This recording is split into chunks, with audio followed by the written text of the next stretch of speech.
함께 보겠습니다. 본문 히브리서 10장 26절에서 39절 말씀인데 오늘도 좀 단락 구분하고 함께 보겠습니다. 지난주 목요 저녁 예배 때 저희가 묵상한 본문 있죠. 3월 10일 본문인데 히브리서 6장 본문입니다. 이런 내용이었어요. 한 번 빛을 받고 타락한 자들은 다시 새롭게 회개할 수 없다. 강력한 경고의 메시지가 있었고, 그리고 바로 이어지는 단락에 사랑하는 자들아, 갑자기 변화가 됐다고 그랬죠. 이해하는 과거의 그 사역을 상기시키고 또 격려하는, 하나님의 약속을 진지하게 좀 취하라, 붙잡으라 라는 격려로 구성되어 있습니다. 두 가지가 대조된 본문이 하나에 되어 있었습니다. 6장에. 오늘 본문도 마찬가지입니다. 31절까지 경고의 메시지입니다. 그리고 다음 단락 32절부터는 과거의 사역들을 상기시키고 있죠. 그러니까 그게 6장에 저희가 나눠있던 그 구조와 비슷합니다. 이러한 구분으로 우리가 함께 읽도록 하겠습니다. 26절부터 함께 읽도록 하겠습니다. 한국어 성경에는 오늘 시작되는 단어가 26절에 우리가로 되어 있습니다. 그런데 많은 학자들이 주목하는 한 지점이 있는데, 헬라어 본문에는 우리가로 시작하지 않고요, 어떤 특정한 단어로 시작합니다. 그 단어가 무엇이냐면 오늘 한국어 성경에 번역된 짐짓이라는 단어가 헬라어 오늘 26절 본문의 맨 앞에 위치해 있습니다. 짐짓이라는 단어가 오늘 생명의 삶 본문에 설명이 나와 있습니다. 26절 이에 해당하는 헬라어 에쿠시오스는 자의로, 또 기꺼이, 고의로라는 뜻이다 라고 설명이 되어 있습니다. 지금 고의로 행한 것에 대해서 이 히브리 저자는 강조하고 있는 거예요. 맨 앞에 위치한 것은. 그러고 보니까 모세오경에도 민수기 15장에 나와 있는데, 부지 중에 범한 죄와 고의로 범한 죄를 대비시키고 명확하게 구분합니다. 제가 민수기 15장 그 부분을 좀 읽어드리겠습니다. 만일 한 사람이 부지 중에 범죄하면 1년 된 암연소로 속죄제를 드릴 것이요, 제사장은 그 부지 중에 범죄한 사람이 부지 중에 여호와 앞에 범한 죄를 위하여 속죄하여 그 죄를 속할지니 그리하면 사함을 얻으리라, 이렇게 되어 있습니다. 그리고 그 후에 뭐라고 나와 있냐면 30절에 본토인이든지 타국인이든지 고의로 무엇을 범하면 누구나 여호와를 비방하는 자니 그의 백성 중에서 끊어질 것이다. 그러니까 고의로 범하면 여호와를 비방하는 자예요. 신성 모독을 여기다가 걸고 있습니다. 그리고 31절 그런 사람은 여호와의 말씀을 멸시하고 그 명령을 파괴하였은즉 그 죄악이 자기에게로 돌아가서 온전히 끊어지리라, 이렇게 되어 있습니다. 그러니까 하나님의 말씀을 고의로 그리고 근본적으로 불순종하는 사람을 신성모독으로 언급하고 있어요. 모세오경에서도. 오늘 언급된 그 짐짓 죄를 범한 것의 내용도 실은 29절의 내용을 보면 그러한 부분과 상관관계가 있습니다. 이렇게 오해할 때가 있죠. 예수님을 영접하고 나서 죄를 지면 이제는 돌이킬 수가 없나? 라는 이제 궁금증을 자아내게 하는 이 본문입니다. 근데 오늘 이야기하는 이 짐짓 죄를 범했다라는 그 내용이 29절에 나와 있어요. 일상적인 죄가 아닙니다. 첫 번째는 하나님의 아들을 짓밟은 자, 두 번째는 자기를 거룩하게 한 언약의 피를 부정한 것으로 여긴 자, 그리고 세 번째는 은혜의 성령을 욕되게 한 자. 첫 번째 언급된 하나님의 아들은 당시 중요한 신앙 고백의 호칭이었습니다. 때문에 하나님의 아들을 짓밟는다라는 것은 희생 제사의 주체이신 그 하나님의 아들을 고의로 거부해버리는 거예요. 그리고 기독교의 신앙을 아주 냉소적으로 거부하는 것입니다. 그래서 히브리서 6장의 3월 10일 본문에서도 이렇게 나와 있어요. 한 번 빛을 받고 중간에 생략하고요, 타락한 자들은 어떤 자들이라고요? 하나님의 아들을 다시 십자가에 못 박아 드러내놓고 욕되게 합니다 라고 기록하고 있죠. 동일합니다. 하나님의 아들을 거부하는 것, 희생 제사의 주체이신 하나님의 아들을 냉소적으로 거부하는 것을 나타냅니다. 그리고 두 번째, 언약의 피를 부정하는 것은 희생 제사의 핵심이거든요. 그 언약의 피는. 근데 그 그리스도의 피를 거부하는 거예요. 세 번째, 은혜의 성령을 욕되게 하는 자. 희생 제사를 가능하게 하시고 그 효력을 은혜로 베푸시는 성령을 고의로 거부하는 결정적인 죄를 범하는 거예요.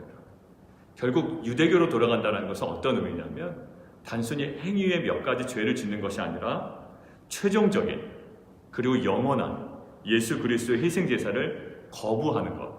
이 거부하는 것이기 때문에 아무리 율법에 명시된 제사로 돌아간다 할지라도 유대교에서 그동안 지켜왔던 율법의 제사로 돌아간들 아무 소용이 없다라는 거예요.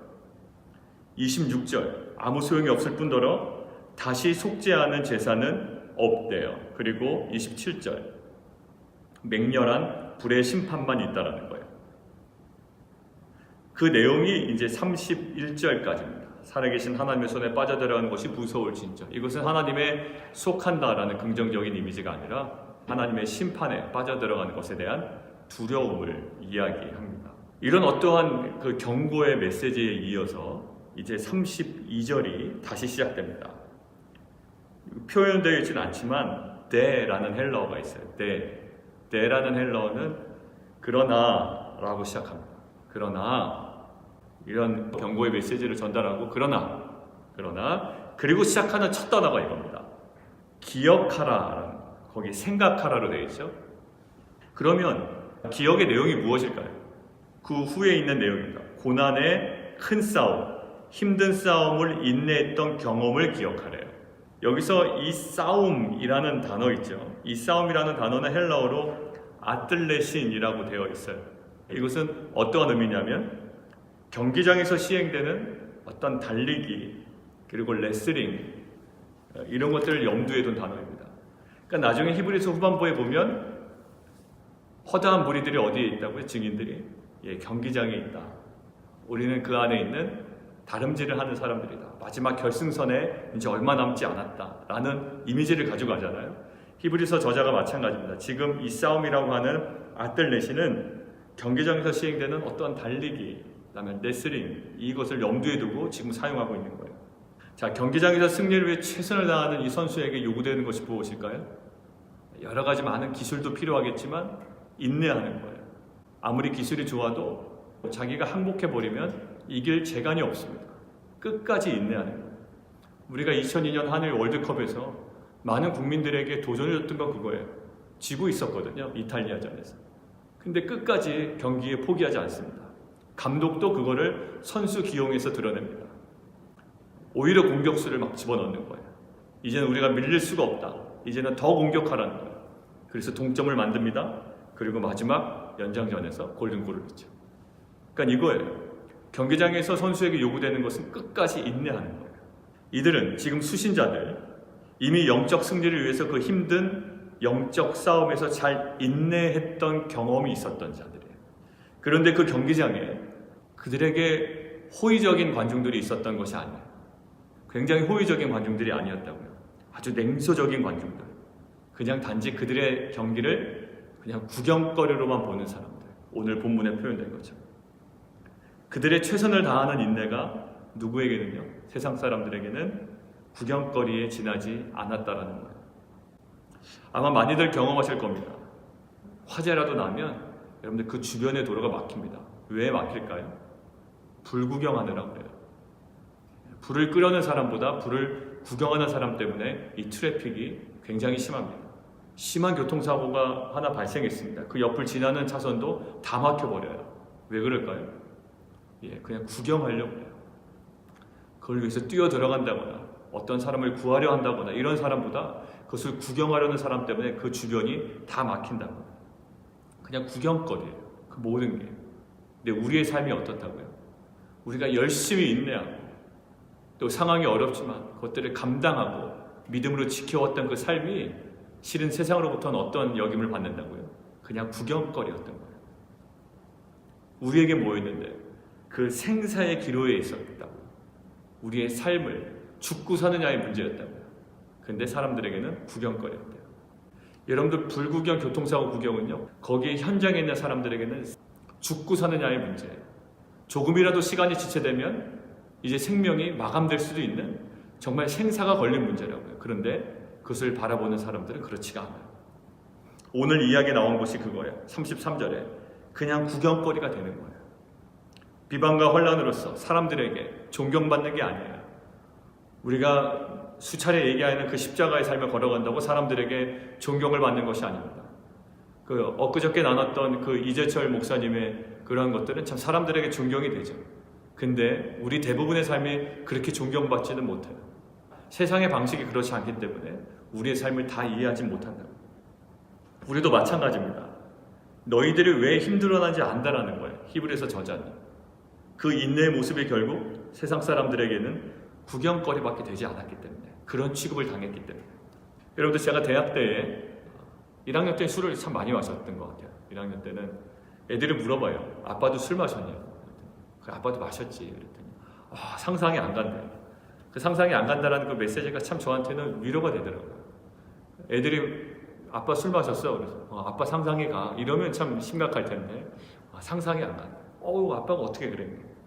엄마한테도 물어보더라고요. 그래서 엄마도 어떤 대답을 했습니다. 상상이 안 간대. 근데 저한테 좀 서운한 멘트를 하나 했어요. 엄마가 더 상상이 안 간대.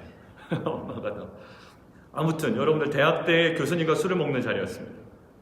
제가 이렇게 얘기했어요. 이제 군대 갔다 와서 마음을 다잡고 이야기합니다. 제가 술 못 먹습니다 라고 말씀을 교수님께 드렸습니다. 그 당시에 이 교수님이 말씀하세요. 저한테 얘기하는 게 아니에요. 선배 보고, 야, 쟤 술 못 먹는단다. 야, 쟤 교회 다닌다고 술 안 마신단다. 이렇게 얘기를 하는 거예요. 보통 분위기 아시죠? 그런 분위기. 야, 쟤 술 안 마신단다. 야, 교회 다닌다고 술 안 마신대. 이렇게 얘기하는 거예요. 야, 누구는 교회 안 다니냐? 이제 이런 얘기하는 거예요. 그러니까 옆에 있던 선배가 이렇게, 죄송합니다. 제가 대신 마시겠습니다. 이렇게 얘기해요. 이게 뭐예요? 제가 구경거리가 된 거예요. 그냥 교회 다닌다고 술 안 마시는데, 예전에 쟤 안 지냈는데 왜 저러니? 그러니까 그걸로 인해서 막 사람들이 저를 존경하는 것이 아니라 구경거리가 된 거예요. 대단하게 봐주면 좋겠지만 세상 사람들이 그렇게 대단하게 봐주지 않습니다. 야, 아까운 11조 왜 바쳐? 자식에게나 잘하지. 쥐뿔도 없으면서 왜 저렇게 살아? 힘들면서도 왜 이렇게 참아? 이렇게 얘기한다고요. 근데 세상 사람들이 그때 이런 반응을 보이면 참 좋을 것 같아요. 그러면 견디기가 쉬워요. 야, 제가 저럴 때는 그 안에 무슨 심오한 진리가 있나 보다 라고 생각하지 않아요. 아무도 그렇게 생각하지 않아요. 오히려 비웃음과 조롱의 구경거리가 됩니다. 야, 그 안에 심오한 진리가 있나 보다, 그렇게 생각하지 않아요. 비웃음과 조롱의 구경거리가 됩니다. 세상은 실은 진리에 관심이 없어요. 저희가 진리 가운데 사는지 아닌지 실은 관심이 없어요. 진리에 관심이 없는 세상으로부터 우리는 어떤 존재냐? 구경거리로 인식되고 시달리는 것이 그리스도인의 삶이래요. 또 그렇게 살아가는 자들 옆에서, 아주 가까이에서 한편으로 살아가는 것, 그것도 역시 구경거리가 된대요. 33절입니다. 혹은 비방과 혼란으로 사람에게 구경거리가 되고, 혹은 이런 형편에 있는 자들과 사귀는 자가 되었어요. 그거 역시 구경거리가 돼요. 그리고 34절입니다. 너희가 갇힌 자를 동정하고 너희 소유를 빼앗기는 것도 기쁘게 당한 것은 더 낫고 영구한 소유가 있는 줄을 알미래요. 자, 보세요. 어제 언급된 25절이 있었죠. 25절에 이렇게 나와 있습니다. 모이기를 패하는 어떤 사람들의 습관과 같이 하지 말래요. 그리고 오직 권하여 그날이 가까이 오물 볼수록 더욱 그리하자라고 이야기합니다.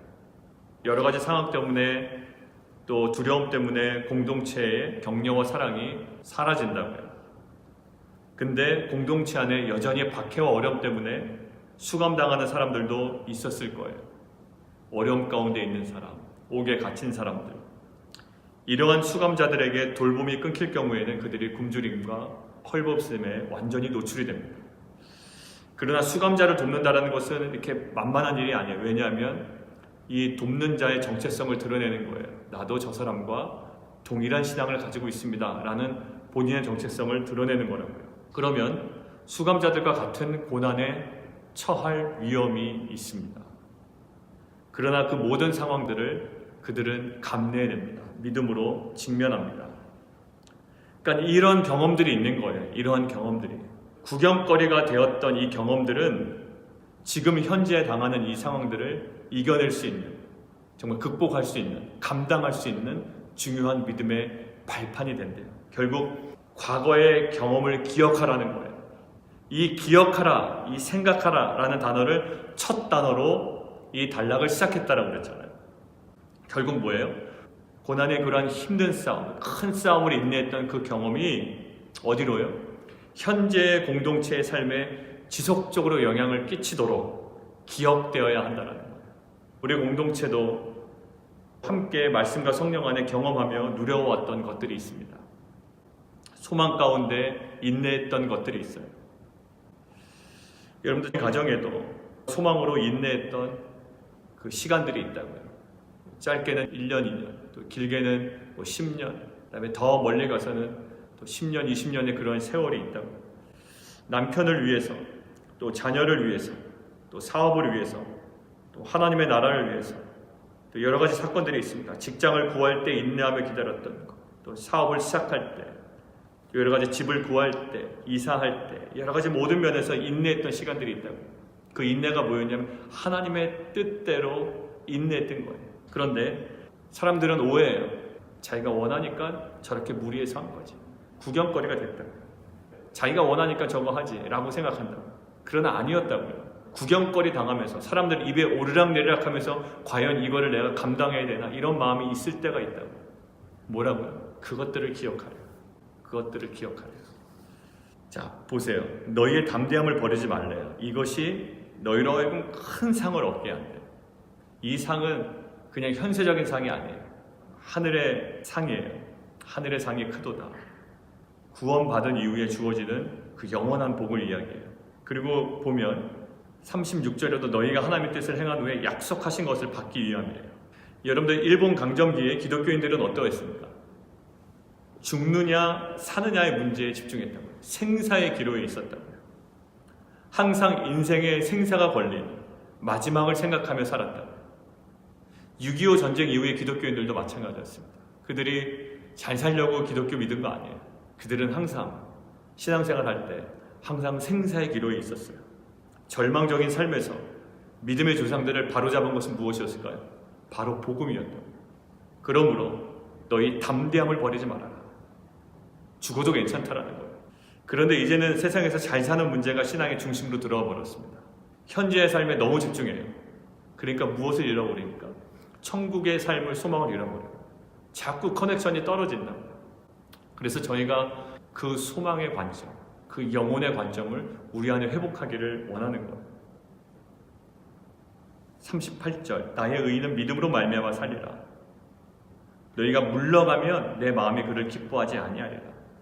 우리는 뒤로 물러가 멸망할 자가 아니래요. 두려움 때문에 모임에서부터 물러가 있는 자들이 있어요. 두려움 때문에.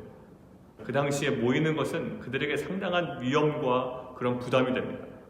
베이케이션 가려고 모이는 것을 패하는 것이 아니라 그들 안에는 그 두려움 때문에 모이는 것을 이제 주저주저 하고 있는 거예요.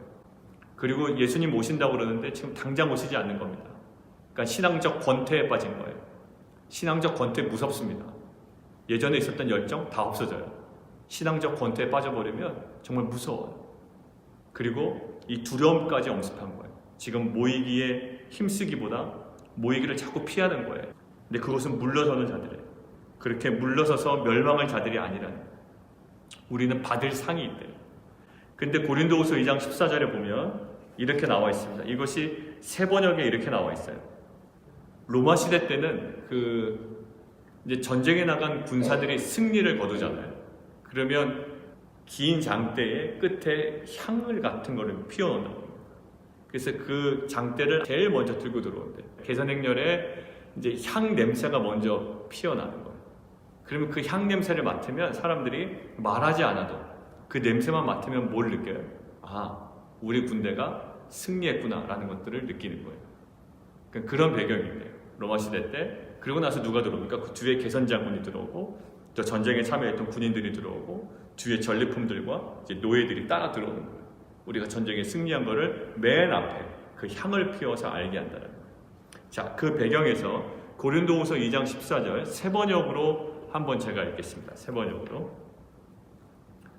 그러나 그리스도의 개선 행렬에 언제나 우리를 참가시키시고 그리스도를 아는 지식의 향기를 어디서나 우리를 통하여 풍기게 하시는 하나님께 감사를 드립니다.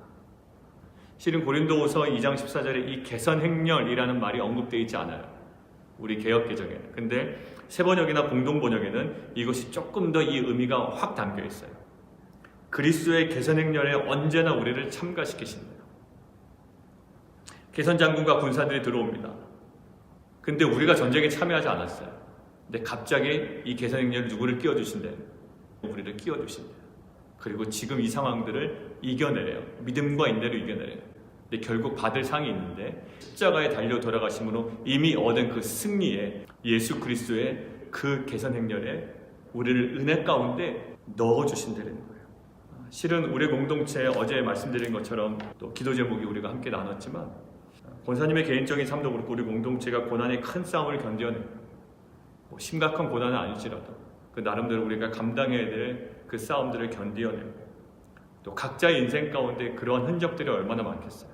또 집사님들의 삶 가운데도 또 권사님의 삶 가운데도 이것들을 기억하라는 거예요. 지금 당장의 삶은 아직 최종 진단이 나오진 않았지만 그 과거의 그것들을 기억하래요. 그리고 너희의 담대함을 버리지 말래요. 이것이 큰 상을 얻게 한다. 근데 그것은 우리의 애씀이 아니라 예수 그리스도의 그 승리에 대한 개선의 행렬에 우리를 은혜 가운데 끼워주신대요. 이것들을 소망하며 오늘도 우리에게 요구하시는 그 인내와 믿음 끝까지 우리 함께 기도하겠습니다. 우리가 4월 8일 두 번째 이제 의사의 진단을 받기 전까지 우리가 전심으로 우리 공동체가 합심하여 기도합니다. 하나님, 정말 그 고난의 큰 시험을 견디어낸 것들을 기억하라고 하시고 너희 안에 담대함을 버리지 말라. 이것이 큰 상을 얻게 하느니라. 우리 안에 그 하나님을 향한 주님을 향한 그러한 담대한 믿음과 인내가 있게 하시고 소망 가운데 부르짖으며 기도할 때 하나님께서 행하시는 놀라운 것들을 경험하는 귀한 공동체 또 우리 권사님 될 수 있도록 주님 인도하여 주시옵소서. 우리가 함께 기도하며 나가도록 하겠습니다. 살아계신